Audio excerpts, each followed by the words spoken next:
ನಮ್ಮ ಕುಟುಂಬ ಕನ್ನಡ ವ್ಲಾಗ್ಸ್ಗೆ ತಮ್ಮೆಲ್ಲರಿಗೂ ಸ್ವಾಗತ. ನಾನು ನಿಮ್ಮ ಪ್ರೀತಿಯ ಕನ್ನಡತಿ ಭಾಗ್ಯ. ಫ್ರೆಂಡ್ಸ್, ಎಲ್ಲರೂ ಹೇಗಿದ್ದೀರಾ? ಓಪಿ ಎಲ್ಲರೂ ಸೇಫಾಗಿ ಚೆನ್ನಾಗಿದ್ದೀರಾ ಅಂತ ಹೇಳಿ ಭಾವಿಸ್ತಾ, ಇವತ್ತು ವಿಶೇಷವಾಗಿ ಎಲ್ಲ ತಾಯಂದರು ಕಲಿಬೇಕಾಗಿರುವಂತಹ ಒಂದು ಬೆಸ್ಟ್ ರೆಸಿಪಿನ ಶೇರ್ ಮಾಡ್ತಾ ಇದ್ದೀನಿ. ಅದೇ ನಿಮ್ಮೆಲ್ಲರ ಫೇವ್ರೆಟ್ ಆಗಿರ್ತಕ್ಕಂತಹ KFC. ಹೇಗೆ ಮಾಡೋದು ಬನ್ನಿ ನೋಡೋಣ. ಸೊ ಮೊದಲಿಗೆ ನಾವಿಲ್ಲಿ ಮೊಸರನ್ನ ತಗೋಬೇಕು. ಮೊಸರು ಮಾಡ್ತಾ ಇರೋದು ಸ್ವಲ್ಪ ಕಡಿಮೆ ಕ್ವಾಂಟಿಟಿಯಲ್ಲಿ, ಸೊ ಹಾಗಾಗಿ ಒಂದು ಸ್ವಲ್ಪ ಕ್ವಾಂಟಿಟಿಯಲ್ಲೇ ಮೊಸರು ತಗೋತಾ ಇದ್ದೀನಿ. KFC ಯಾರಿಗೆ ತಾನೇ ಇಷ್ಟ ಆಗೋದಿಲ್ಲ? ಚಿಕ್ಕ ಮಕ್ಕಳಿಂದ ಹಿಡಿದು ದೊಡ್ಡವ್ರವರೆಗೂ ಇಷ್ಟ ಆಗುತ್ತೆ. ಸೊ ಅದನ್ನೇ ನಾವು ಮನೆಯಲ್ಲಿ ಮಾಡ್ಕೊಂಡಾಗ ಇನ್ನೂ ಟೇಸ್ಟು ಸೂಪರ್ ಆಗಿರುತ್ತೆ. ಈಗ ಮೊಸರಿಗೆ ಒಂದು ಸ್ವಲ್ಪ ಖಾರದ ಪುಡಿ ಹಾಕೋತಾ ಇದ್ದೀನಿ. ಅದಾದಮೇಲೆ ಸೇಮ್ ನಾವು ಖಾರದ ಪುಡಿ ಎಷ್ಟು ಹಾಕಿದ್ವೋ ಅಷ್ಟೇನೆ ಧನಿಯಾ ಪುಡಿ. ಅದಾದಮೇಲೆ ಸ್ವಲ್ಪ ಪೆಪ್ಪರ್ ಪುಡಿ.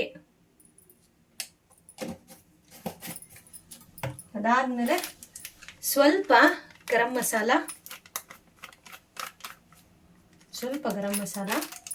ಅದಾದಮೇಲೆ ರುಚಿಗೆ ತಕ್ಕಷ್ಟು ಉಪ್ಪನ್ನು ಹಾಕಿ ಇದಿಷ್ಟನ್ನು ನಾವು ಕಲಿಸ್ಕೋಬೇಕು. ನಾವು ಯೂಶಲಿ KFC ಅಂದರೆ ಯಾರಪ್ಪ ಮನೇಲಿ ಮಾಡೋದು, ತುಂಬ ಕಷ್ಟ ಆಗುತ್ತೆ, ಅಯ್ಯೋ ಯಾರು ಮಾಡ್ತಾರೆ ಅಂತ ಅನ್ಕೋತೀವಿ. ಬಟ್ ಅದು ತಪ್ಪು. ಯಾಕಂದರೆ ಇವಾಗ ನಾನು ಅಷ್ಟೇ ಮೊದಲೆಲ್ಲ ತರಿಸ್ತಾ ಇದ್ದೆ. ಇದು ನಾನು ಸೆಕೆಂಡ್ ಟೈಮು ಟ್ರೈ ಮಾಡ್ತಾ ಇರೋದು. ಬಟ್ ನಾನು ಯಾವತ್ತೂ ಶೇರ್ ಮಾಡಿರಲಿಲ್ಲ. ಇವತ್ತು ನಂತರ ಎಷ್ಟೊಂದು ಜನ ತಾಯಂದ್ರು ಯೋಚನೆ ಮಾಡ್ತಾ ಇರ್ತೀರ ಅಲ್ವಾ? ಸೊ ಅಂಥವ್ರಿಗೆ ಅಂತ ಹೇಳಿನೇ ನಾನು ಶೇರ್ ಮಾಡ್ತಾ ಇರೋದು.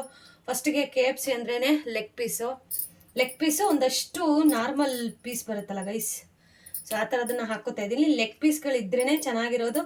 ನೀವು ಬರೀ ಲೆಗ್ ಪೀಸ್ನು ಸಹ ಹಾಕ್ಕೊಳ್ಳಿ.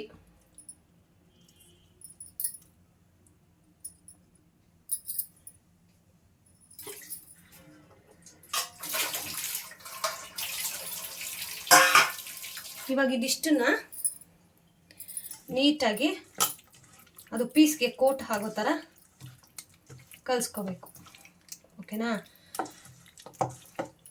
ಇವಾಗ ಇದನ್ನು ನಾನು ಒಂದು ಅರ್ಧ ಗಂಟೆ ಚೆನ್ನಾಗಿ ಊರ್ಲಿ ಅಂತ ಬಿಟ್ಬಿಡ್ತೀನಿ.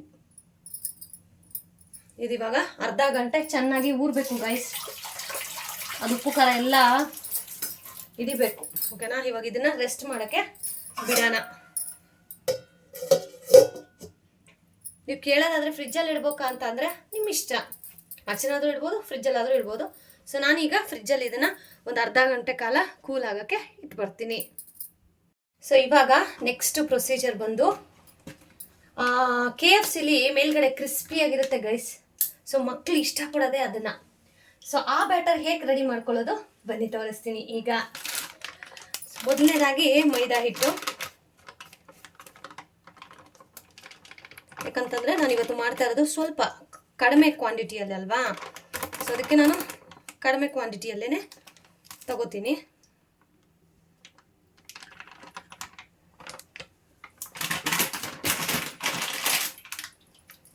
ಮೈದಾ ಹಿಟ್ಟು ಬೇಕೇ ಬೇಕು. ನೀವು ಮೈದಾ ಹಿಟ್ಟಲ್ಲೇ ಮಾಡಬೇಕು ಇದನ್ನು. KFC ಅವರು ಮೈದಾ ಹಿಟ್ಟಲ್ಲೇ ಮಾಡೋದು.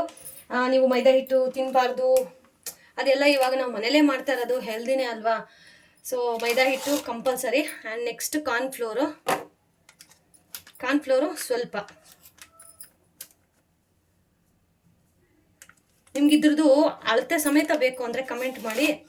ನಾನು ಖಂಡಿತವಾಗ್ಲೂ ನೆಕ್ಸ್ಟ್ ಟೈಮ್ ಮಾಡಬೇಕಾದ್ರೆ ಅದು ಅಳತೆ ಸಮೇತವಾಗಿ ತೋರಿಸ್ತೀನಿ. ಸೊ ಇವಾಗ ಕಾರ್ನ್ಫ್ಲೋರು ಮೈದಾ ಹಿಟ್ಟು ಹಾಕ್ಕೊಂಡಿದ್ದಾಯ್ತಲ್ವ. ಈಗ ಸ್ವಲ್ಪ ಇದಕ್ಕೂ ನಾವು ಮಸಾಲೆಗಳನ್ನು ಹಾಕ್ಕೋಬೇಕು. ಫಸ್ಟಿಗೆ ಧನಿಯಾ ಪುಡಿ ಸ್ವಲ್ಪ,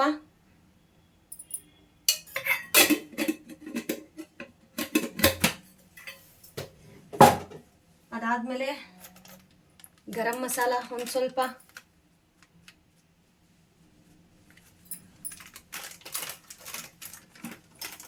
ಅದಾದಮೇಲೆ ಖಾರದ ಪುಡಿ ಒಂದು ಸ್ವಲ್ಪ, ಆದಷ್ಟು ಸ್ವಲ್ಪ ಹಾಕ್ಕೊಳ್ಳಿ, ಬಿಕಾಸ್ ನನ್ನ ಮಗ ತಿಂತಾನೆ, ಸ್ವಲ್ಪ ಖಾರ ಆಗಿದ್ರೆ ತಿನ್ನಲ್ಲ ಅವನು. ಸ್ವಲ್ಪ. ಸೊ ಅದಾದಮೇಲೆ ಆ್ಯಸ್ ಯೂಶುವಲ್ ಸ್ವಲ್ಪ ಪೆಪ್ಪರ್ ಹಾಕಿ, ಇವಾಗ ಇದಕ್ಕೂ ನಾವು ರುಚಿಗೆ ತಕ್ಕಷ್ಟು ಉಪ್ಪನ್ನು ಹಾಕ್ಕೋಬೇಕು. ಉಪ್ಪು ಸ್ವಲ್ಪ ಕಡಿಮೆ ಇದ್ರೇ ಒಳ್ಳೆಯದು, ಸಾಕಾಗಲಿಲ್ಲ ಅಂತಂದರೆ ನೀವು ಹಾಕ್ಕೋಬೋದು.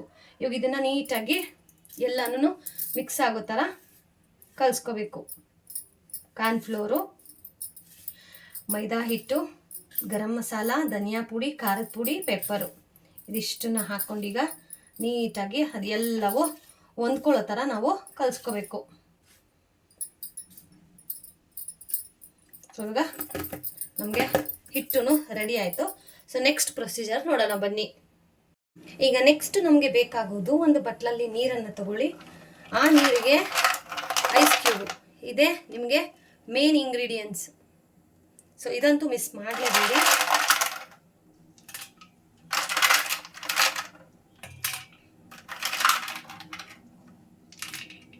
ಸೊ ಇವಾಗ ಈ ನೀರು ರೆಡಿಯಾಗಿದೆ. ಈಗ ನೀರು ರೆಡಿ ಆಯಿತು, ಮ್ಯಾರಿನೇಟ್ ಮಾಡಿರೋ ಚಿಕನು ರೆಡಿ ಆಯಿತು, ಆ್ಯಂಡ್ ನಮಗೆ ಪೌಡರು ಸಹ ರೆಡಿ ಆಯಿತು. ಈಗ ಇನ್ನೇನು ತಡ, ಬನ್ನಿ ಡೈರೆಕ್ಟ್ ಎಣ್ಣೆಲಿ ಬಿಡೋಣ. ಆ ಎಣ್ಣೆಲಿ ಬಿಡೋಕ್ಕೂ ಒಂದು ಟ್ರಿಕ್ ಇದೆ. ಆ ಟ್ರಿಕ್ ಏನಪ್ಪ ಅಂತಂದರೆ, ನೀವು ಕೊನೆವರೆಗೂ ವಿಡಿಯೋನ ನೋಡಿದ್ರೆ ಗೊತ್ತಾಗುತ್ತೆ. ಮೊದಲನೇದಾಗಿ ಲೆಗ್ ಪೀಸನ್ನು ತಗೋತಾ ಇದ್ದೀನಿ. ಸೊ ಇದನ್ನು ಹಿಟ್ಟಲ್ಲಿ ಹೊರಳಾಡಿಸ್ಬೇಕು.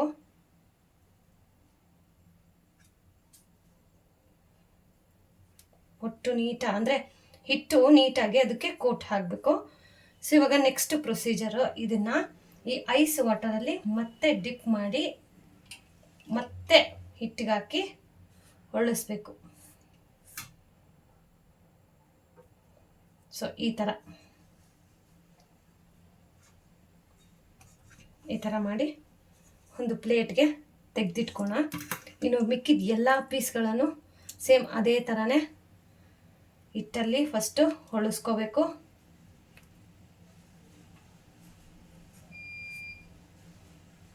ಆಮೇಲೆ ನೀರಲ್ಲಿ ಅದ್ದಬೇಕು, ಅಗೇನ್ ಹಿಟ್ಟಲ್ಲಿ ಡಿಪ್ ಮಾಡಬೇಕು.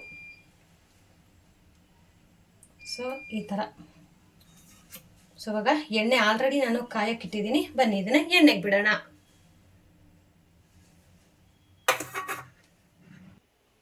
ಇಲ್ಲಿ ಎಣ್ಣೆನೂ ಸಹ ನೀಟಾಗಿ ಕಾದಿದೆ. ನಾನೀಗ ಡಿಪ್ ಮಾಡಿರುವಂತಹ ಇದನ್ನು ಎಣ್ಣೆಗೆ ಬಿಡ್ತಾ ಇದ್ದೀನಿ. ಸೊ ಇದೇ ಥರ ಎಲ್ಲ KFCನೂ ಮಾಡ್ಕೊಳ್ಳೋದು. ಇದೀಗ ಚೆನ್ನಾಗಿ ಎರಡೂ ಕಡೆ ಫ್ರೈ ಆಗಬೇಕು. ನೋಡಿ, ಈ ರೀತಿ ಎರಡೂ ಕಡೆನೂ ಚೆನ್ನಾಗಿ ಬೇಯಿಸ್ಕೋಬೇಕು. ಮೀಡಿಯಮ್ ಫ್ಲೇಮ್ ಇಟ್ಕೊಂಡು ಬೇಯಿಸ್ಕೊಳ್ಳಿ, ಬಿಕಾಸ್ ಒಳಗಡೆ ಎಲ್ಲ ಚಿಕನ್ ಬೇಯಬೇಕಲ್ವಾ. ಹಾಗಾಗಿ ನೋಡಿ, ಈ ರೀತಿ ವೈಟ್ಗೆ ಇರುತ್ತೆ.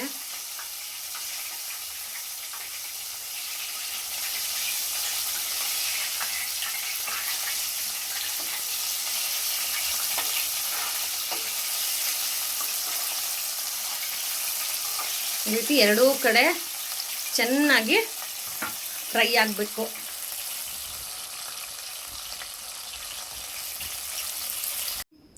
ನೋಡಿದ್ರಲ್ಲ, ಈಸಿಯಾಗಿ ಕೇವಲ 10 ನಿಮಿಷಗಳಲ್ಲಿ ಮಾಡ್ಕೋಬಹುದಾದಂತಹ KFC ಚಿಕನ್.